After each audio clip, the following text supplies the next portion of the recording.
So, knocking down the prison and then breaking this laser shield thing, nobody's gonna get mad about that and start shooting at me. No! Maybe one guy would.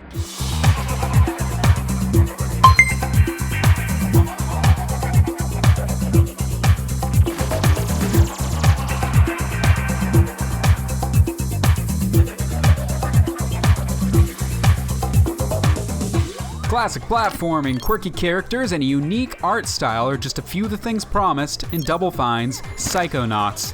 This is an action platformer from the mind of Tim Schafer, a man who you may know better as being the leading force behind such classic games as Grim Fandango and the Monkey Island series.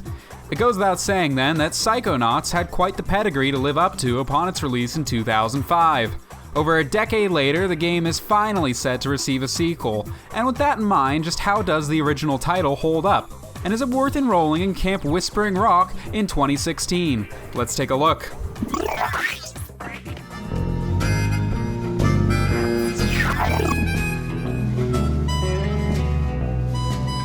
The game begins during camp orientation. Coach Oleander, a rambunctious instructor of sorts, is giving his new recruits a pep talk when something strange is heard coming from the bushes. Your character Rasputin, or Raz as he's commonly referred to, comes in to crash the party. My name Starts with a D. is Rasputin. As it turns out, he's actually run away from home. You soon find out that Camp Whispering Rock is actually something of a proving ground for young children with psychic abilities, where the best will be trained to eventually become part of the Psychonauts, an organization of strong psychics out to fight for justice and stop the evildoers of the world. Excellent. Tumble away. Raz has come here in hopes that he can hone his own abilities and join the ranks of the illustrious crew. Of course, being that he has no real parental permission to be at the camp, his parents are called, and he's left with only a few days to learn all there is to know about his psychic abilities. Thus, the game and Raz's training begin in earnest. Naturally, there's way more going on than the game originally lets you know, but I don't want to give too much away.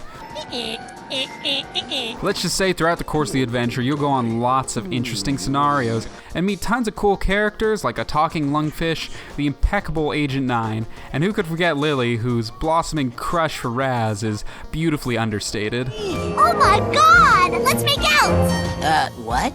The game is really well written, and at times absolutely hilarious. This is one of the most memorable stories I've personally had the pleasure of experiencing in a game, and in my own opinion, there isn't a dull moment throughout. It's perfect.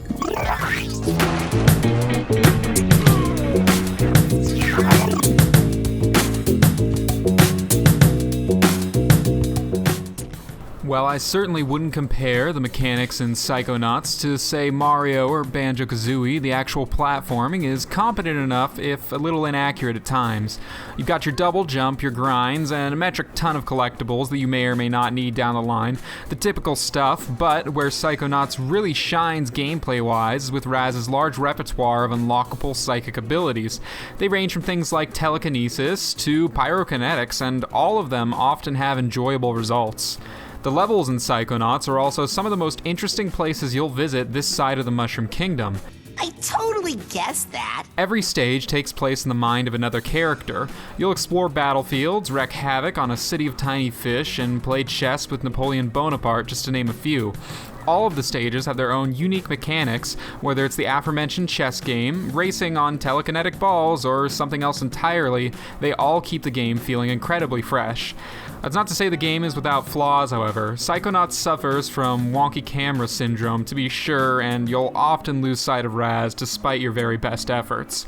Beyond that, some of the objectives aren't totally clear and can sometimes grind the game right to a halt, disrupting its otherwise superb progression. In short, to call it platforming perfection would definitely be incorrect, but overall Psychonauts does a good enough job with the usual running and jumping while sporting some cool levels to boot.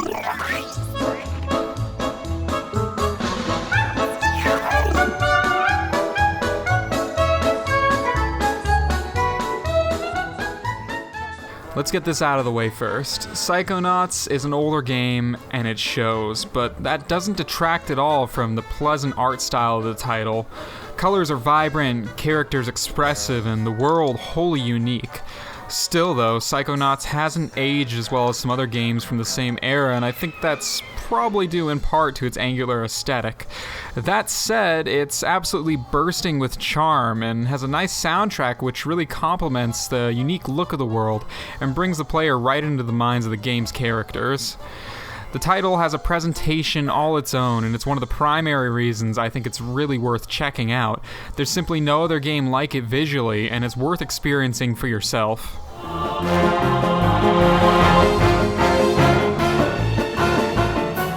During my playtime of Psychonauts, I got a continually very warm and fuzzy feeling. It's a feeling that's unfortunately followed by a few bouts of pure anger and frustration, with some of its more troubling elements, but nonetheless, this is a feeling that never really left me. And as I recall the 12-hour adventure I experienced at Camp Whispering Rock, I'm reminded of what a truly unique experience it was. Like a good summer camp, the memories you make in Psychonauts will stay with you long after you leave. This isn't a game without flaws or the darling of the gaming world, as some may have you believe these days, but with its long-awaited sequel finally on the horizon, Psychonauts is a game you absolutely should experience. Psychonauts gets a 4 out of 5.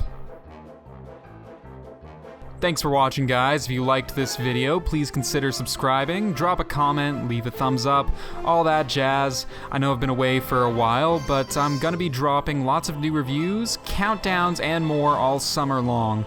I'm also thinking of doing another Rare Month type event, so be sure to let me know down below what you'd like to see.